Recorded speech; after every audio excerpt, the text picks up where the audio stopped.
And boom. Hey guys, we're live from the WUOG 90.5 FM. This is the Red and Black Sports Report. My name is Quentin VanHoozer. I am joined by fellow beat writers here at the Red and Black, Collin, Huguley, and Myan Patel. Myan's going to sneak in here in a quick second.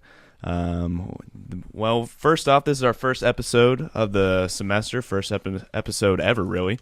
So let's give a round of applause just overall. Yes. Yeah. Collin's excited for it. So, well, like I said, my name's Quentin VanHoozer. I'm a beat writer, and we're trying to just kick something off, in a new, fresh take on everything. I mean, everyone thinks that they have to have their own podcast, so we figured we'd join in and throw that in there for all you guys at home. So let's kick things off and introduce ourselves a little bit and kind of why we're doing it. I'll look to the man to my left right now, the Callaway shirt. Yes, that's Myan Patel over here. Myan, just tell the people back home a little bit about yourself and what you've been doing on the Red and Black and why you love doing some podcasting. Yeah, well, as Quentin said, my name's Myan. I'm a junior here at the University of Georgia. Been at the Red and Black for a couple years now. This spring, I will be a beat writer covering the baseball team, covered the swimming diving team in the fall, and then baseball and softball last spring.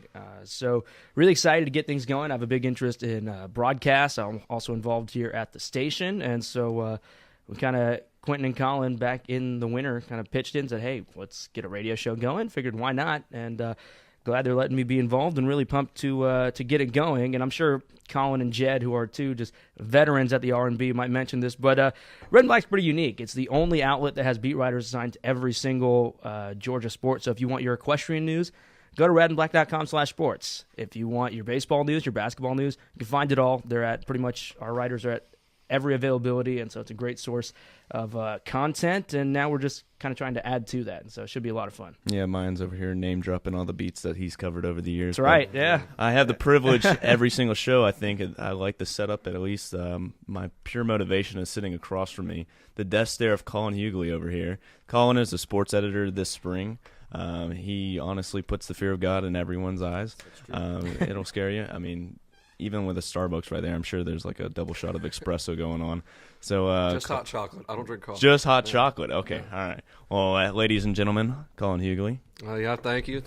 No applause. That's fine. No applause. So, like Quentin said, I'm the sports editor at the Red and Black. I've been there for about 2.5 years now. I cover the football team in the fall. I've covered the men's basketball team, men's tennis, swimming, and diving too.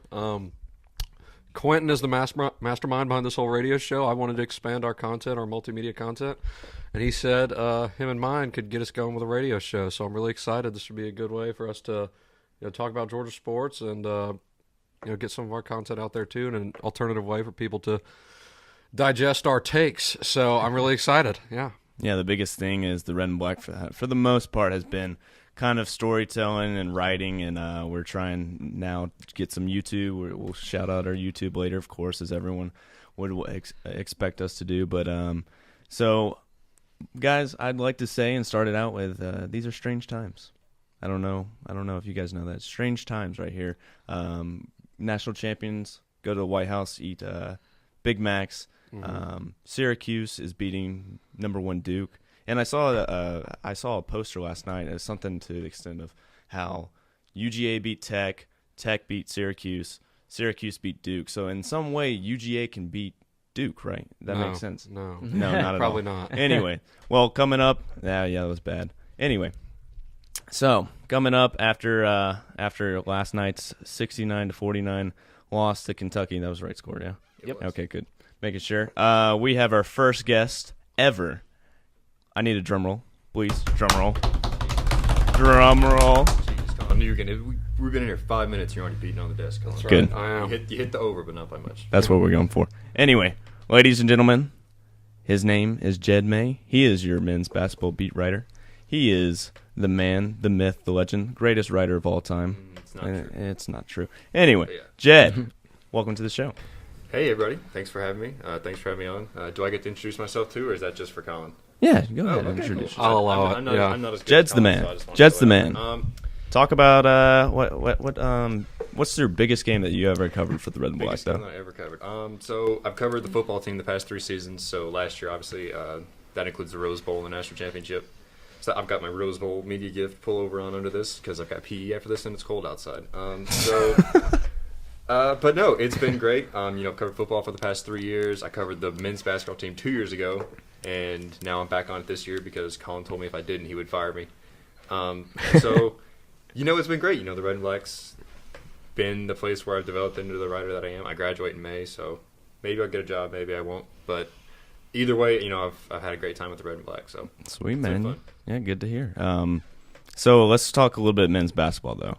As far as after seeing this game yesterday, what are your takeaways? What are your thoughts? UGA, they're coming off this long or opening stretch of SEC play, and it's been rough for the team so far in Tom Crean's debut season. Most of the big games, the big teams that he's played, just haven't. Offense seems shut down. Defense is irrelevant or not even existent in this. So, what are some of your takeaways so far? Just Crean's first real competitive play. I think no one really expected coming into the season that this team was going to be a team that challenged for an NCAA tournament spot. But when you look at the best teams this team has played, they played number 16 Clemson, or then number 16 Clemson, in the Cayman Islands, lost by 15 or 16, I believe. And then, you start SEC play with a gauntlet. No one's going to argue that. You play at Tennessee, at Auburn, and then Kentucky. But when you break it down a little bit more, they shot 31.8% from the field against Tennessee. 1 for 20 from 3, one of easily the worst offensive performance of the season. Until last night when they shoot, 30.4% from the field. They did triple their 3-point percentage almost. They went from 5% against Tennessee to 14.8% last night. Still not good for those who are unaware. Still not good. Yeah, that was dripping with sarcasm. It's nothing. I don't know. I guess it's nothing to be unexpected. I guess when you look at what Tom Crean wants to bring to this team, what he does is his offense and his free-flowing offense, and you look at, in the biggest games, the offense struggles. I guess that's something that, I'm sure he would like to see. If it had been a high-scoring game last night and Georgia still lost, the feeling might be a little bit different than, when you put up 49 points. They put up only 18 points in the second half. I was writing a story last night and I looked at a stat. Georgia had 5 dunks in the first 5 minutes or so of this game. And then after that, they made 12 shots in the final, 35 minutes. Which I didn't really realize at the time, but when you look at it and type it out on paper, you're like, that is... Also not good. That is also not good. Thank you, Collin. This is why he's a sports editor. That's right, yeah. So I don't know. It's one of those things. The team is just... they're still learning. Obviously this is much different than Mark Fox's system. It's probably going to take an entire year and next offseason, going into next season before this team really, truly gets... Because in Crean's system, he wants to play so fast. It's the type of thing where... you can't sit there and think about everything you want to do. It's got to be a free-flowing, natural reaction to stuff. And this team's just not there right now. And he says it after seemingly every game. He says, we're not there, we're not there. Not that he's making excuses, but, the simple fact of it is this team just isn't where... Well, it's say maybe Kirby Smart's first season. Would you guys agree with that? Or you got to get your guys in the system and working at least. And especially when it's the type of thing where it's not just a system change, but it's a culture change that he wants to. The offensive system is so different. He wants to build. Did you cover under Fox at all? Yes, I did 2 years ago. Yeah. What would you say, culture-wise, culture change that they've got? Are you seeing this culture? You're in it and around it every single day. And we're not. You're asking these players and interviewing coaches and even Calipari last night. It does seem like he's maybe let them play a little bit more, maybe just be themselves a little bit more. I can't remember exactly when it was, but it was after he was hired. I think Nick Claxton came out to a media availability wearing earrings, and a reporter asked, hey, earrings, that's new. Did Fox let y'all wear those? And he was like, no, that's something new. We would have gotten in trouble if we'd have worn earrings there. So little stuff like that. I think the guy that really shows that for me is Tyree Crump. He's a guy the past 2 years. He's a gunner from 3. He's a very confident, streaky shooter. I remember under Mark, he'd make a 3 and get the crowd excited. Then as soon as he either missed one or took a bad shot, he'd be right out of the game. And I think what Tom Crean does, he still takes a lot of, you could say questionable threes if you want to, but... Yeah, Tyree Crump pulls up from, the G last night at the game and then nails it. Exactly. It was kind of at the point when it happened, the game's almost, out of hand, but still he pulls up, I think it's kind of... Do you think it's kind of having to do a little bit with the way the NBA is taken off and how, you have the Steph Currys and the... I think part of it is, I just think that's Tyree Crump for you. He's such a... he's honestly a very fun player to watch because he brings a lot of energy. Every time he makes a shot, he's getting the crowd involved and everything. But he is a very streaky shooter, like I said before. But the thing about Crean, when you go back to the culture thing, he doesn't take like some of those shots he took last night, and even going back to other games in the past. Some of the shots I personally would classify as bad shots. I'm not a basketball coach by any means, but Crean lets him play through it. He lets him, he understands that's his game, and sometimes they're going to fall, and sometimes they're not. And that's something he talked about last night was this coaching staff coaches confidence, and the players have to believe their shots are going to go down. And to do that, you've got to let him take them. And he's definitely doing that with Tyree Crump and everyone else on this team, too. Well, you know who did put the ball in the basket? This kid was a story of the game, in my opinion. Ashton Hagans, former Georgia commit, obviously was committed to Mark Fox. His best game of the year last night. Best game of the year last night. First of all, I just want to address all you out there who booed him every time he touched the ball. Why are you booing this kid? For real. Got the traitor chant. He made it very clear during his commitment process. Yeah. And he said after the game, if Mark Fox was still here, I'm here. I'd have been at Georgia. It's more just a jealousy thing, though. That's exactly what that's all it is. Because that's Ashton Hagans is everything this program needs right now. Yeah. They need a ball-dominant point guard that can control the tempo of the game. And Ashton Hagans controlled every aspect of that game last night, both ends of the floor. Wait, where were you watching at? Were you at the game? Or I was not. I was watching from my couch, ready to go to post Jed and all them's stories to www.redandblack.com/sports plug. Huge shout-out. Huge shout-out right there. Yeah, so I was just blown away by his performance, and I think the booing, it was jealousy, and it was even more bitter because of the degree that he torched them. Jed, did it feel that he took the air out of that building? He did, especially in the second half. Because in the first half, I think he missed maybe his first 3 or 4 shots. I mean, he had a couple. He had a couple like try to tip it in back to back, and he missed both of those. I think, and John Calipari said as much after the game. He was rattled at the beginning, but in the second half, he comes out, he hits a 3 at the end of the shot clock. Next possession, gets a steal and a layup. Another layup, and then an assist. So Kentucky goes on a 9-0 run to start the second half to essentially not necessarily put the game out of reach, but seize control, and all those points come straight from Ashton Hagans. So I don't know what was said in the locker room. I don't know if it's just the type of thing where it takes a while to settle into the game, but definitely in the second half, right at the start of the second half, I should say, he's the reason Kentucky took control of that game, pretty much. It was basically him by himself. Yeah, I covered one Ashton Hagans high school basketball game during his junior year.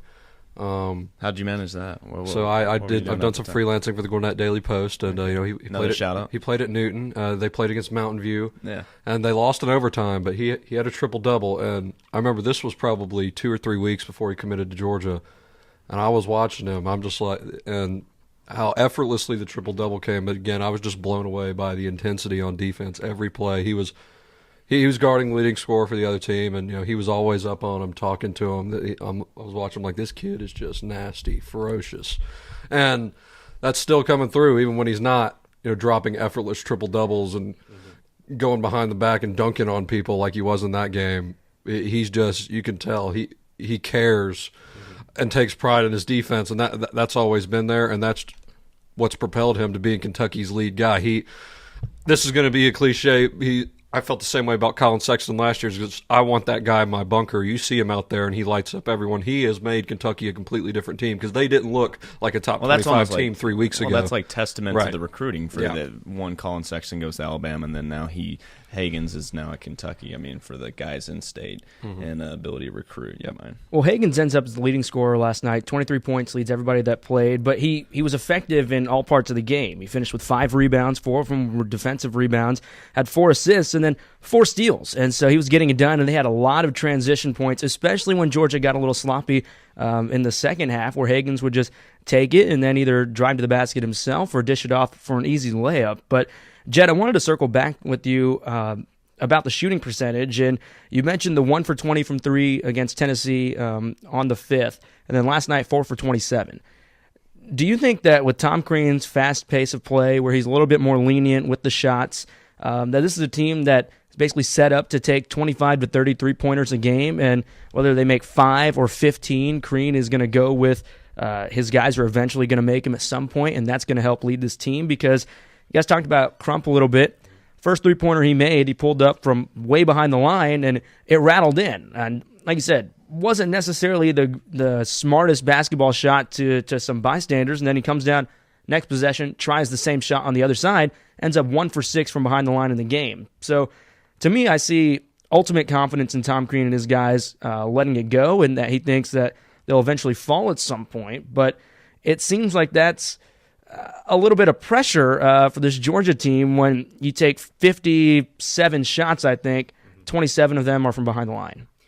First of all, Tyree Crump always just makes me laugh when I watch, because you can tell he's one of those guys where you can tell he's about to launch. He's ready, yeah. I said it last night during the game when the second after he made that one and he came down again. I leaned over to another one of our basketball beat writers, Michael Abear, and I was like, he's about to pull this. Just watch, and he just launches one that clanks off the rim, and I was like, yep, that's Tyree Crump. But going back to confidence, I think that is, I think whether they, like you said, whether they go in or not, Crean wants his guys playing fast, getting up threes, really just getting good shots, whether they're threes or not. He mentioned last night, looking back to last year, he has to kind of think at times that this team, I think he said, we're 326th in the country in three-point shooting percentage. And while he doesn't, but he also said that he doesn't coach them like that. He wants them to come down and shoot. He wants them to play fast. And he said, it's part of it is technique. He's mentioned a lot of times that there's footwork involved, with the way he wants to play, stepping into shots and things like that. But I think, like you said, Myan, they're taking the shots I think he wants. They're just not going in right now. And I think part of that plays into recruiting. Once he gets guys that maybe fit his system more and maybe are more, I guess, I don't know, they're better three-point shooters maybe. Because you look at it right now, Tyree Crump is probably the best pure three-point shooter on this team. But as you mentioned a lot, this is turned into the Tyree Crump hour, I think. But he's very streaky, but then there's not one guy like when you look at Kentucky last night with Tyler Hero. He's a guy who knocks down threes at a fairly consistent rate, and Georgia just doesn't really have that guy. I think it goes back to the talent and the specialists and the guys that they're recruiting in. Obviously he's inheriting Fox's team right there, but I guess in terms of the talent wise, what was it? Crean spoke after the game, kind of talking back about Hagens and like the recruiting and the whole aspect of it. We want to build a program, and we're gonna get those guys. Is what he kept saying for Georgia. So as far as that goes, like, do you think? Obviously in college sports, recruiting wise, but do you think he's got enough in the state to be able to do that? I think so, because I think basketball is different than football in the fact that it just takes that one guy. Collin mentioned a little bit earlier. Well, you see the NBA and like 3-4 superstars, Golden State, and then run the league. Like, I've watched several Kentucky games this year, even before last night. Every time I do, I watched Ashton Hagens play, and I think, like, how much different would this Georgia team be with Ashton Hagens, consistently running the point, as opposed to, Turtle Jackson, T-Shawn Hightower. And that's not to say that those guys are terrible players, but Ashton Hagens is just on a different level. To pair him with Rayshawn Hammonds at the 3 and Nicholas Claxton at the 5, and then Derek Ogbede has improved offensively this year. It only takes that one guy. Ashton Hagens could have been that guy this year, but he wasn't. But when you think about it, that just means they got to go get the next guy. You got to get the next guy. Be one guy next year, and that can change everything. So I think. Do you think that makes it desirable for like players knowing that they can come here and almost 5 stars basically like coming in and basically being the guy on campus for this team? I think so. I think you just need to find that recruit who wants. And generally this is probably going to be an in-state kid when you think of this mindset, but you want a kid who wants to come here and build something. That wants to be a part of the team that turns Georgia basketball back around. And like I said, that's generally probably going to be an in-state kid that maybe knows Georgia basketball or something like that. But it's those kids that Crean needs, and then those kids that he's probably going after. Yeah, well, Crean's got this larger-than-life personality anyways. I don't know. Yes, as far as you're around him all the time. He likes to talk. Yeah, I was about to say, more than anything, I refer to him as a waterfall of motivation, just constantly spewing whenever you speak to him, or like even when he's out here like giving out pizza to the students, he's shaking everyone's hand. He's the man of the people. So, but everyone kind of like, what are y'all's all thoughts so far of Crean, like his personality, like the job he's done at bringing people out? You have to at least admit that he's revamped this program. And the biggest, and like he's always, hyping up the student section after the games, thanking them for coming out, things like that. So as far as the personality-wise, on top of that. Well, I think that's what I was going to say. He's gotten people to fill the seats. I think the next 7 home games are sold out for Georgia. There were just a handful of home conference games that weren't sold out. The Vanderbilt game last week, 2,000 allotted student seats, 2,700 show up. They get in, nearly fill Stegman to capacity. There's a game against UMass, who, by all means, no disrespect to the Minutemen, are not a high-caliber opponent to come in over winter break. Yeah. Stegman, again, almost full to capacity. And so I think Tom Green's done a good job at getting out in the public, particularly with the student body. Like you said, handing out pizza. Right at the beginning of the semester, he did a segment for one of his shows inside of the Bolton Dining Commons right here across the street. And so I think students love that. It was right before classes started back up, I want to say at the beginning of last week. So I think he's done a really good job at kind of engaging with the student body, putting it out there, hey, we love the support. We're glad you guys are coming out there. And then yesterday, I was at Stegman. The first few minutes of the game, when Jed mentioned 5 dunks or whatever that number was in the first few minutes for Georgia, the place was rocking. Students on their feet, yelling, right, heckling, doing whatever they could to try and give. At least some of them. At least some of them. I saw you weren't. And trying to give Georgia any sort of advantage that the students could. But you look up, and Kentucky was just very tight-knit, and it's a close game. Down the stretch, and I think Jed's mentioned it, you've mentioned it, Collin's touched on it a little bit. He knows the team isn't there yet, but that he's setting him up in the long term to try and get the guys in, and whether that takes one really good player staying in state to try and turn the program around, or just being more tight-knit and taking 33s, knocking down 10 of them instead of 4. Another thing, last night, team goes 11 of 16 at the free throw line, and a lot of them in the second half when guys are trying to make this an 8-9 point game, and it's big points. Georgia shoots 72.3% at the line on the year. Last night at 68%. Kentucky on the other side goes 9 for 11. So I think Green's done a good job at kind of getting the fans engaged, but he knows there's a lot of loose ends that the team can tie up. Georgia as a team finished 13th out of 14th in the preseason SEC poll. Right now they're a little bit ahead pace of that, and game against Florida this weekend. Texas comes to town next weekend. It seems like at that point when you're naming off, they're just waiting for that signature win. Right. That's what you're waiting for at this point. And I don't think Tom Crean's had it quite yet. And it's not a given that it's going to come. But, yeah. The preseason, this was semi-expected. You saw they were predicted to finish 13th in the SEC. Georgia couldn't score last year with Yonte Mayton on the roster as complete an offensive forward as you're going to find in college football. Basketball, excuse me, not football. No, don't worry. We'll get to the college football. We'll get to the football, but I know you love it.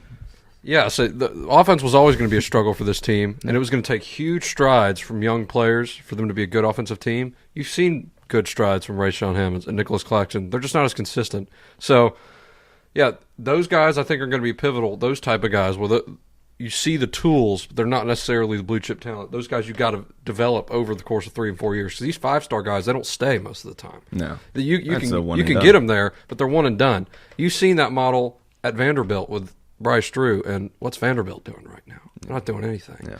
LSU's doing the same thing. Is LSU making waves? Yeah, they're recruiting at a high level, but they're not keeping guys there to develop and sustain. That's how you make a great program. Duke has mastered the one and done. Kentucky has mastered the one and done. Yeah. That's not the blueprint for everyone. That's not the blueprint at Georgia. That's not the blueprint at Georgia. You've got to get those guys are the cherry on the top. So when they come, you got to have infrastructure in place for them to succeed. If Ashton Higgins is at Georgia this year, I don't think he's playing at this level because he's not in a position to succeed. And to your point about not building solely around the one and done, unless you're one of the blue bloods like Duke, Kentucky, maybe a Kansas. Tennessee, number 3 team in the country this year, returned 14 players, and now they're all sitting there. They all want the same goal. They've been there. They've struggled. They've built the new culture with their coach, Rick Barnes, and right now they're kind of seeing the results as this elite team in college basketball at the moment, playing with ultimate confidence. And so I think you make a great point in that these one-and-done programs, they're the schools that have been around for a long time, and they will continue to be around for a long time. For the majority of college basketball, it just might not work to where, sure, you might get a good year here and there if you have that caliber of a player, but foundation's got to be there to bring in that player and have the system in place for them to kind of succeed. Right. And last year, Tennessee, preseason, predicted to finish 13th in the SEC. Right. This season, The only team projected to finish below Georgia in the SEC was Ole Miss. They're ranked in the top 25 right now. Yeah. It's not necessarily about having those blue chips, those big names. If you have a system in place, if you have a culture in place, you can put your players in a position to succeed. Coaching matters so much, and it's way too early to judge Tom Crean here. Yeah. But, I mean, Kermit Davis is in year 1 at Ole Miss, and you're seeing the early returns. So it's possible, but, they probably had some personnel that was better equipped to succeed right away. Georgia, I don't think it's about recruiting the blue chip guys. I think Crean will get some good recruits here. He got him at Indiana. But when you look at who are his signature players that he's coaching his college career, the two main ones, Dwayne Wade and Victor Oladipo, neither one of those guys were highly recruited. Yeah. And they both became top 5 picks, and they both became great NBA players. So Tom Crean can develop players, and then as you saw during his time at Indiana, he'd get those 5 stars in, and they're kind of like the missing piece taking to the next level, the Cody Zellers of the world. So we'll see. Yeah. Well, lighten it up a little bit, Jed. As a person, you are a person. Yeah. In case people didn't see this on camera at all, could tell. This is actually not a voice recording. Not a robot. Jed, talk about a little bit about for you when you go and report these games. Any fun stories that you've gotten over you're around Crean all the time, man. Like any funny things that that he said, or any times you've caught him off guard with your quick wit, your dastardly questions. Short on quick wit. You're short on it. Short on it, yeah. I just think. Just the thing that sticks out about Crean is that he just talks. So, everyone goes back to his opening press conference. He had the 27-minute open. Collin, you were there, right? I was there, yes. Yeah, the 27-minute open, that's unheard of. Well, my biggest thing is when they introduce him before a game, and he's just got the he's got the half scowl. smile. Does he want to be there? At that point, or is it? I'm just kidding. Normally in media, we'll ask him a simple question on just the simplest basketball terminology thing you could think of, and he goes for 4 minutes. And the thing is, I think that he veers, he starts somewhere, and then he kind of veers off over here, and then he eventually circles back around. I guess what you asked about originally, but. It's fun, Mark Fox was kind of he wasn't surly with media, I don't think, but he was just a guy that, at least when I covered him, he was under a lot of pressure. I remember when he got fired, he said he'd been feeling the heat on his job since I think 2013 or 2014. Yeah. So a shocking thing to say. Yes. Right. So I guess he was a guy that was under a lot of. And the thing is, when I covered them 2 years ago, and I'm sure Collin was the same way last year, there's always a lot of questions after every loss. About job security, about things like that, about does this team deserve to make the NCAA tournament, all that kind of stuff. But Crean, I think he realizes that, not that he doesn't want to win, but I think he knows, like we've said a million times, he knows that this team is a work in progress. So he keeps. Even after the game last night, you lose at home by 20 points. It's your biggest home game you've had probably, and he was in a fairly good mood. He said it wasn't. I feel like they understand what it is. Right. That's the biggest thing is they understand, and that's the patience behind it showing for everyone underneath or for it. So, but as far as any pregame rituals that you're hiding back from us that you do, do you get the pregame jitters at all? I do get pregame jitters for everything I cover, not just basketball. All right, so when you're asking a question in a press conference and, there's a limited amount of questions, is there ever, cracking and hit puberty real quick, again, back in 8th grade in middle school? Not cracking. I think I just, sometimes I think about a question, then I get the microphone, and then I'll just kind of... It's that's a dumb question. It takes me a minute to, okay, yeah. I think, my big problem is I just don't phrase questions maybe as efficiently as I could, which... I don't know. It's not the end of the world, but not many people do. You hear the press conferences all the time where the reporter will talk for 20 seconds before asking a blanket question to a coach. So I've never asked to talk about a question. I'm proud of that. That's good. But I don't know. It's all right. Press conferences. It's basketball. Basketball's all of this is fun. Really, that's why I do it. Yeah. But emotional journalism speech. But no, it's fun. I like basketball. The press conferences with Tom Crean they're usually. I do remember a funny story. We were after a game once, and they always have. He's the same way as Kirby. They have a little can of a thing of Diet Coke for him on the podium after the games, and usually it's a bottle. But for some reason, after this game, it was one of those mini cans that you see. So he comes in, and they had just beaten somebody by 15, 20 points, and he comes in and he's like, "What is this? What is this little can doing?" And he looks at Mike Mobley, the SID. He's like, "Mike, I want the big bottle. We won by 20. I want the big bottle. What we won. We got to celebrate." I want the big gulp at that point. Yeah. Go run down to the gas station at that point, get a big gulp, and then forget the sponsorships. Later in the press conference, one of the reporters asked a question he had to watch, and Tom Crean just stops mid-answering. He says, "That's a nice watch. What kind of watch is that?" But that's just the kind of guy. I mean, he worked at ESPN obviously last year, so he kind of. I don't know if that necessarily helps him. He's in his own world, right? But he knows kind of what it's like on this side of things now. So he's a fun coach to deal with. I like him. That's sweet, man. Well, Jed, thanks for stopping by the show. We appreciate it. Of course. Glad you guys have me. Love talking men's basketball for the most part. The only real sport, not real sport, but main sports going on right now for UGA other than gymnastics and women's basketball. But we'll use that to lead into our next segment with our man. He's been sitting over here running this entire time, just wearing his Cleveland Browns hat. Our second guest that is a Cleveland Browns fan today. There's nothing wrong with wearing a Browns There's hat. nothing wrong with it. Super Bowl 2020, folks. You heard it here first. Wow, hot take right there. Hot take. How about the hire? You guys like the hire? Grade it. Just grade it. Just give me a grade. I'll give it real quick. I'll give it an A- because I wasn't sure he was ready to be a head coach, but I wanted Freddie Kitchens to stay in some way. Yeah. Well, developing. I'm glad he stayed. I like the dog pound. He seems like a good guy. Yeah. As Baker Mayfield said. Typical good guy. Yeah. Well. So he seems like a guy that I'd like to hang out with. So that counts because you kind of seemed like a jerk. So. Here we are. Jed May, expert analysis. Yeah. That's Adam Schefter. Expert analysis. Adam Schefter sitting right here. Well, our next guy up, Nathan Moore. Nathan, let's give it up. Yes, sir. Nathan Moore here. What's going on? What's up, man? How you been? Also, you didn't ask my grade, but it doesn't matter who the coach is as long as Baker Man is running the show. That's all y'all care about? I love it. Is that a Pro Bowl, his Pro Bowl hat that you stole?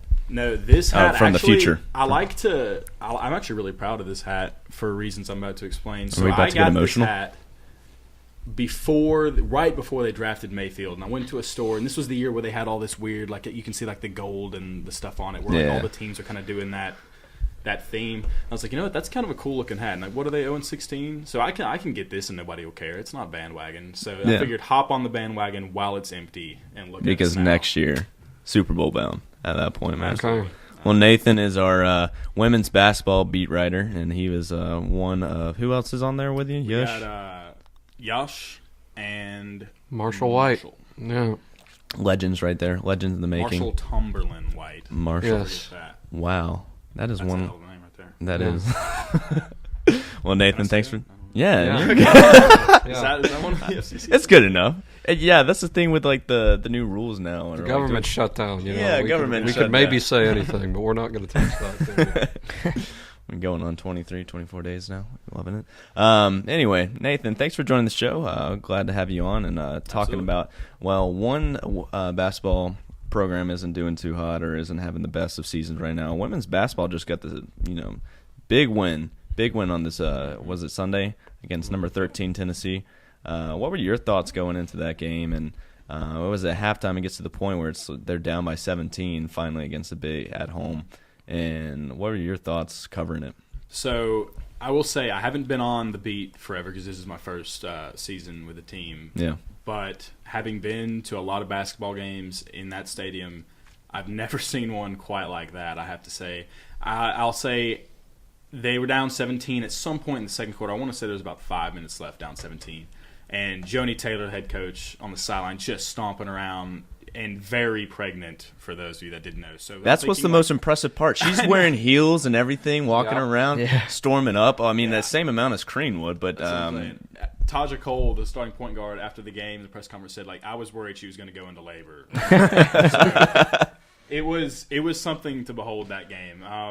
And you guys were talking about signature wins with Crean. Yeah. You don't want to, dress this up too much, but that's easily the biggest win they've had this season, especially after a pretty tough non-conference start. There was high expectations coming into the year, and a string of losses against UCLA and Tech really kind of dampened things a little bit. But starting 3-0 in the SEC and still undefeated at home this season, the Lady Dogs are looking good, I got to say. Oh, they're good at home more than anything, and they use that home court advantage more than anything else that you see. But I mean, just coming off of having seniors last year like Mackenzie Ingram, and then finally, I think this is now shaping into be someone else's team. But who is that someone that takes control. Like, because on that game, it was Taja Cole. She took over, and she was at 3 threes right off the bat, and the third quarter just unconscious. Lit it up, man. It was ridiculous. And so who for you, though, like as far as leaders and who's emerging as key players on this team this year? Well, I would say it begins and ends with Taja as far as orchestrating the offense, but somebody that the team, and Joni Taylor has said it herself, that the team cannot live without and who must play well is Kalia Robinson, whether at the 4 or the 5. She is a huge body down low, especially against the non-conference teams that don't exactly have the athletes that Georgia does. She had been dominant. I think leads.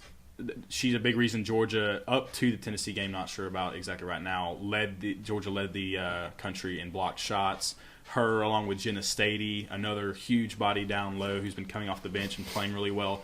I would say she's probably the biggest, not necessarily surprise of the season, but the biggest new contributor, because she didn't see a whole lot of minutes first few games, but in her little bit of time out on the court, she just balled out. And so I've asked Coach Taylor a bunch of questions about it, and so have a bunch of the other reporters. She's starting to see a lot more time with Kalia, going with a really big lineup with Connolly and Cole running things from the perimeter and just being able to dump it down low to Jenna. And they're working a system at this point, right? Yeah. Is that what you're saying? I mean, like we were talking about, you're sitting over here on the side probably half-heartedly paying attention to as Jed was going. More than half, but not full. Yeah, but I usually tune out Jed anyway. Don't we all? Don't we all? Now that he's gone, now we can say that. Poor guy. Poor guy. He has no idea. He's going to see this on YouTube later and just be like, these guys hate me. I'm never going back on the show. Anyway, but as far as when we were talking about with the system over here, Korean's implementing it. Do you think that Joni's system is already like full swing at this point? Oh, absolutely. I mean, all of the Joni Taylor teams pride themselves first and foremost on defense, and that's been the same this season. I mean, they're the blocked shots are absurd because, like I said, with those two trees down there with Jenna and Kalia, it's really tough for. I like how you say trees because I've said that multiple times, and people. They say it on 2K, like down there amongst the trees. So, like, I like that phrase. So, I don't know if that's Kevin Holland, whoever says that, but her defensive scheme is definitely firmly in place, and all the players have absolutely bought in. I know you get a lot of coach speak, player speak whenever you interview players, but one thing they consistently harp on is. We do what Coach Taylor asks us to do, and that wins games for us. So they've definitely all bought into her philosophy for sure. What about Donetta Johnson? She just won SEC Freshman of the Week. She seems to add a really new wrinkle to that team. I know she's not putting up the huge, gaudy numbers, but she seems to be really talented. And so just what kind of has she given them? Does she bring an added element? How is she fitting into the system so far? Well, I must say I was a little bit surprised to see to see the Freshman of the Week. Not that she hasn't been playing well, because she did have 2 really good games, but I think only 10 combined points over those 2 games, albeit against the 2 best teams they've played so far this season, number 7 Mississippi State on the road in Stark Vegas, Mississippi. So, and just the Tennessee, emphasis on that, right? I mean, you have to. It's a special place. But anyway, she has been playing really well, and what she adds is they haven't really found someone to quite replace Q Morrison in the lineup. I forgot to mention her. Last year, her freshman year, and has been in and out of the lineup dealing with a torn meniscus that happened seriously days before the first game. So Coach Taylor has been playing around with the lineup, really trying to figure out who to fill that role with, whether it be Caitlin Hose, who got a couple of starts, Maya Caldwell, who got a few starts, and now Donetta Johnson. And the reason I'd say Donetta has been so key to this team is she has found a way to make that role work, whereas Caitlin Hose started 3 games, hasn't started since, and that was her last started game, I think, was before SEC play started, which has now been about a month. And then Maya Caldwell, who Coach Taylor literally in an interview said she's not playing well enough right now. Yeah. So I think what Donetta has done is not tried to do too much, because like I said, there's so many playmakers. Well, you're a freshman, and just step in, take your role. Step in and make open shots, and that's what she's done. So. Yeah. Well, the big thing that I've seen kind of with what you've mentioned, you've got the playmakers that are stepping up. You mentioned the defense team's averaging, just giving up 55 points a game, so pretty good staple of the team. But last season, again, the Georgia women put together a solid season, hosted in the NCAA tournament. Then in the second round against Duke, kind of fell flat, where the game wasn't competitive, especially in the second quarter. Georgia only scored a handful of points, and I think that's something that you kind of have to be wary of if you're Coach Taylor or anybody on the team, and have that in your mind a little bit. What happened last season, and trying not to have that same finish. So down the stretch, rest of the games in the regular season, all against conference opponents, which is grueling enough as it is. How does Georgia sustain the success it's had so far, especially at home, 10-0, and then kind of advance that into the postseason? What are the keys, and mainly, what have you seen that's the biggest weakness on the team that could use some improvement? Well, I'll say a lot there, so I'm going to unpack it a little bit. Your last question, talking about the biggest weakness. I'll say they don't have really, other than Gabby Connolly, they don't really have a consistent three-point shot. Now, granted, Taja made 3 in the third quarter against Tennessee, but she finished 3 for 8, which isn't terrible. But as a team, I want to say they went, let's see, I have it right here, 5 for 24, 20.8%, which isn't exactly what you're looking for. But other than that, like, they really are a pretty solid team, and I don't think they'll have too much trouble at home throughout the rest of the season, because their next home games are against A&M, 2 against Bama, Florida, Ole Miss. All right, who's the biggest one out of those that you're looking? Well, I'd say circling? Definitely their biggest game, regardless of home or away, coming up is their next one at Missouri, who's been pretty strong this season. I think are currently tied with them in the SEC, up there near the top. And then the big one, February 14th at Carolina, South Carolina. That is, I don't want to confuse them with UNC. But those 2 big games. But apart from that, I would say they should be expected to win basically every other game on their schedule from here on out. But with that being said, we saw early in the season they're not a sure thing. Again, like at Tech, that really was a game that the players themselves thought they would win, and basically everybody thought they would win and get beat by 10 points. So I think the biggest key for them, and this is something that they talked about in preseason, is Joni Taylor's mantra for this season was closing the gap, was what she said, between them and the truly elite college basketball or women's college basketball programs, if you will, like South Carolina and in historically Tennessee. They can't usually seem to get over that hump, but we'll see these upcoming games, especially at Carolina. If they can get a result there, then I see maybe, hot take, Elite Eight bound, at least that far. So yeah. Well, what's been the most fun thing about it so far covering? Oh, easily Coach Taylor's press conferences. I mean, she is great, and her kid. Yeah, I was about to say, I saw like a video of her kid. I don't know how young she is, but definitely like still young enough to like come and sit in mom's lap, and it's. Well, she was like participating in like the toddler race as well, or something on the also, other day. That's a future athlete right there. UGA needs to recruit that kid for whatever sport. Football. I don't care. Like, that kid is an athlete. Rodrigo is going to leave someday. So, but yeah, she is the best. So we'll be in there.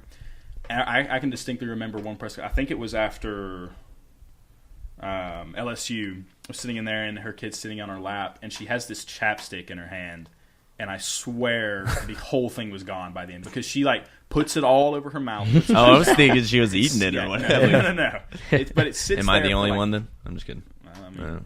Yeah, if it's you good. are. But she basically just will put it on, set it back down for maybe 2 seconds, pick back up to like, and then eventually Joni's like, all right, like that's enough of that. And then she's like, I want to go talking about Disney World and all this stuff, and it's just it's hilarious because. That's a great impression you have right there. Women's basketball, what I love about it is it's not football in the way that it's pretty relaxed. There's maybe 10 people total in the room at the press conferences. So you can kind of ask funny questions like, ask her kid, like, what was her favorite part of Disney World? I think she said, like, meeting Goofy or something. That's probably what's the best about it, is just how fun it is with that sort of stuff. That's awesome, man, yeah. And that's your, second beat? Right. Yeah, I started with women's soccer, and at UGA, for those of you who didn't know, last fall, and then that's when you came on to, gotcha. And I did a little bit of track and field this time last year in the spring, but that was seriously my first 3 weeks with the Red and Black, so I really didn't have a whole lot of time to get anything out. We'll go with last fall then. We'll go with it. Nathan, you got enough time? We're going to try and switch over to a little bit of college football, put this thing to bed. I mentioned it before how national champions are getting Big Macs at the White House, but if you got a little bit of time, we're going to jump into some college football, put it to bed, and UGA's roster kind of coming up this next season, this next year, especially after these juniors declaring for the draft. And also the big departure of the former 5-star quarterback Justin Fields, and then also all the coaching changes. At the moment, though, give one word that you're thinking that's to describe UGA, the status of the football program here. This word will have be nice. Be nice. Question mark at the end. Okay. It is elite. Question mark. I was gonna say that. Oh my gosh, Collin! If you're elite, the Joe Flacco. That's right. This is a much more valid question, though. Yeah. If Georgia is an elite program right now, these departures won't matter that much in the grand scheme of things. Yeah. But if they're just good, you could see Georgia go 9-3 next year. That's the difference between the Alabamas and everyone else, the Alabamas and the Clemsons and everyone else. Yeah, Ed. Okay, well, you took my elite word, but for me, what that mainly circles back to is the departure of Jim Chaney. These powerhouses, the Alabamas, Clemsons, in football, they'll lose some big players to the draft. I don't know that any of them lost back-to-back 5-star quarterbacks that are transferring, but Jake Fromm, really highly touted recruit for Georgia right now. But Jim Chaney got a lot of heat from the fan base in general just about the offensive scheme. And I think that this year coming up with James Coley coming in now, taking over full-time as the OC, we'll answer a lot of questions about the offense and about the players and how will the playbook kind of be manipulated, because when James Coley was the offensive coordinator at Miami, a tight end was his leading receiver that year. Big tight end for Georgia, Isaac Nada, declares for the draft. So that whole situation with the tight ends right now, that's the biggest question mark for me, on offense, at least with Chaney gone. Yeah, I think defensively there's a lot of good recruits coming in. We'll see who the defensive coordinator is going to be, but Kirby Smart will have his hand in the defense and is pretty highly respected on that end. But Jim Chaney goes back to Tennessee. I think we're going to have a lot of questions answered about this offense, about the players, about Jake Fromm. He gets a lot of heat for just being kind of a game manager, system quarterback. We'll see what kind of, not leverage, but what kind of freedom he's given in the offense to make changes at the line of scrimmage. So I think this year is pretty pivotal in the sense of, like Collin said, do you want to be elite? Can the Bulldogs get over that hump? And we'll see what happens, but it's definitely been an interesting offseason. Yeah, that OC job is not one I would want, for one. Because Jim Chaney, you see I know I've been critical of Chaney at times, especially just with some of his play calling in the big situations. But just historically, the OC job has just been criticized. It's a tough spot to come into. You would think Jim Chaney was Judas, and his offense averaged nearly 38 points per game this last year. Yeah. How much better do people expect it to be? That's my question.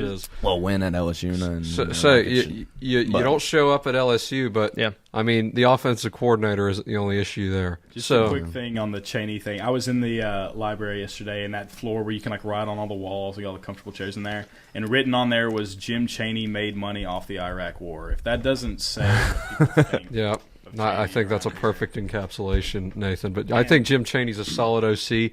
I think people he did not do the job Brian Schottenheimer did. That was just disastrous in 2015. But I'm curious to see what James Coley can do. He was previously a play caller at Miami.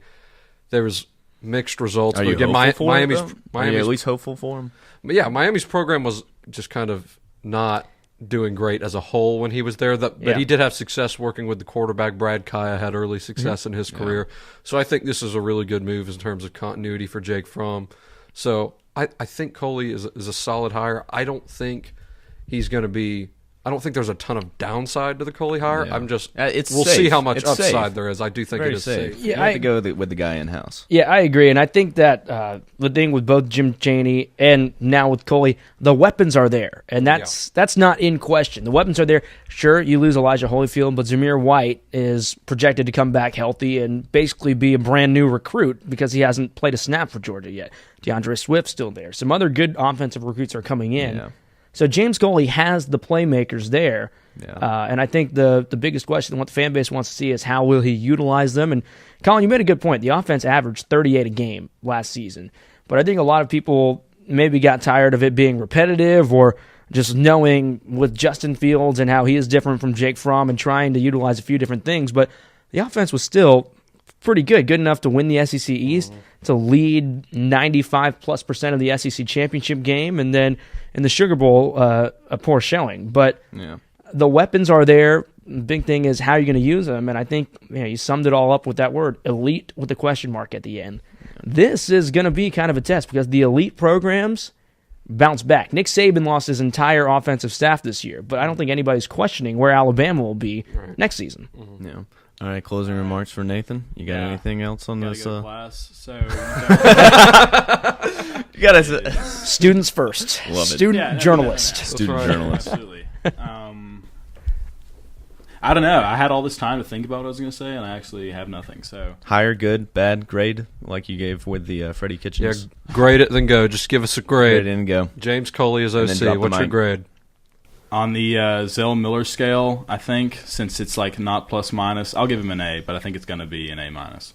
Okay. It's like a 91.5-ish is what I'm sensing. Yeah. Well, thanks, Nathan, for joining the show. Have a wonderful time at class. Goodbye, Nathan. But consumer economics or whatever it is, right? There are two sides of the football. Whatever. So I don't think Georgia's biggest question is on offense this year. Okay. No. I think cornerback is by far the biggest question mark on this team. Because you're losing guys maybe the best at the position in the entire country, DeAndre Baker, and you've just got young guys there to fill in. These are talented guys. I thought Eric Stokes looked good at his time there. Tyson Campbell was a blue chip recruit.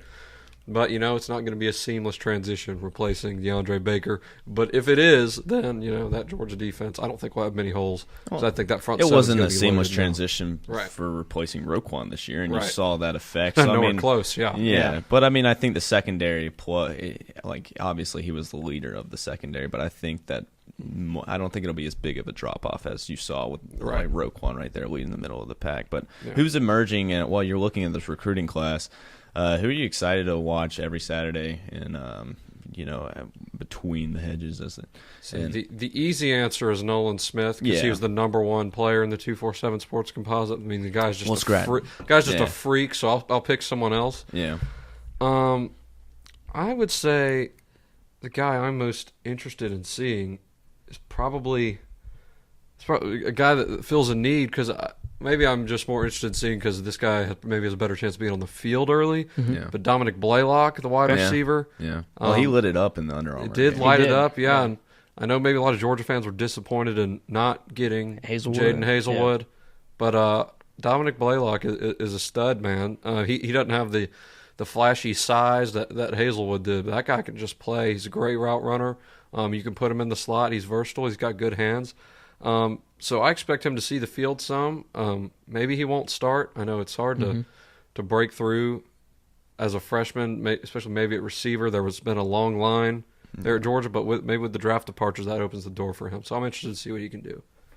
Yeah, for me, it's not necessarily a new recruit coming in this year, but I want to see what Zamir White can do. Right. When he came in a year ago, he's a 5-star running back, very highly recruited, and a lot of people made Nick Chubb comparisons or whatever it may be, and then he tears his ACL, and he's had 2 ACL tears now, which is no minor injury, no minor procedure. That requires a lot of rehab to bring it back strong and healthy enough to play at the highest level of college football. And so Zamir White, especially with the departure of Elijah Holyfield, I think is kind of put in place to take over as the power back, and with splitting carries with DeAndre Swift might take some of the pressure off, but that's tough. I want to know how he bounces back from those ACL injuries and if he can shape up to be what everyone is expecting. Have y'all seen Zamir White's high school highlights? Yeah, it's ridiculous. That guy is a cyborg. If Nobody he can is stop him. anything close to what he was then, health-wise, he is going to be a big upgrade over Elijah Holyfield, not just a lateral move. This do you think that's why is a Elijah freak. declared, or do you think it was the whole